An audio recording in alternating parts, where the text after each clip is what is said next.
陣間咧，我哋又要離開梧州啦。離開之前咧，去食一間中意食螺螄粉嘅人都唔可以錯過嘅田螺，就出發。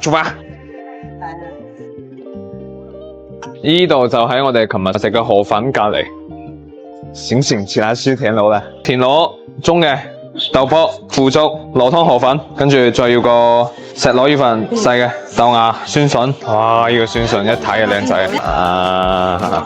好大個呢個田螺，豬紅都有係嘛？你要就幫你搞一份。唔使煮啦，我驚食唔晒。哇！啲腐竹，啲咩湯嚟嘅？就係羅湯。其實螺螄粉啲湯就係呢啲湯係嘛？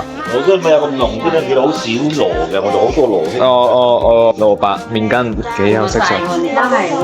咁你辛苦你幫我攞過去。唉，有少少感嘆梧州人啊，日日咁樣食啲咁香嘅嘢，都冇見肥啊！就算你唔知道呢一台係點嗰啲咩，見到呢啲色水咧，完全會將你啲口水分泌晒出嚟㗎啦已經。那直接從 C 位開始吧，整翻個田螺先。哇！呢個田螺出嚟嘅湯咧係特別濃嘅，啲肉已經浸到冇乜咬口啦，就係已經好嫩好入味㗎啦。之後啲田螺肉咧開出嚟係特別大一嚿，我們好像開魚一樣開到一個金色的船，說哇！你看這個那麼大，可能成日喺廣西先可以食到呢啲咁大嘅田螺。哇！來個粉來送一送先。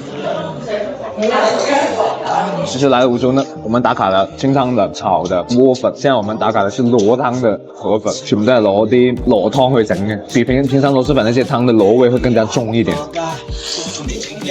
不過呢，它跟我想象中的螺螄粉那個味道不太一樣，因為它沒有那股酸筍味，純螺加啲筍去浸下先，我真的好像從來沒用過邪惡來形容一個美食。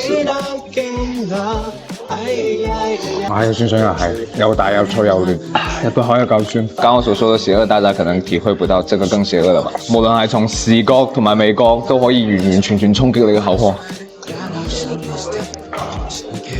真的是每一口都在爆那個辣油，然後沒有吃螺也能感受到那股螺的味道。呢個雞粥真係又係滴晒汁嘅，要送啲河粉一齊食。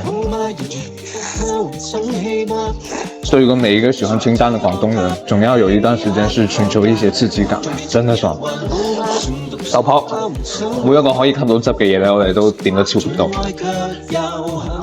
石螺唔記得試添，我覺得細嘅石螺比大啲田螺係更加夠味啲。其實食得咁多啦，呢個辣度對於我嚟講咧都係算可以接受嘅。呢一餐對於我嚟講咧，肯定係呢一段時間對成我最爽嘅一餐。如果那麼多個菜，如果我要選一個比較好吃的話，個人覺得石螺，然後再到田螺，然後再到筍，哇！這次呢，我們還沒有吃夠，那梧州我們下次再見吧。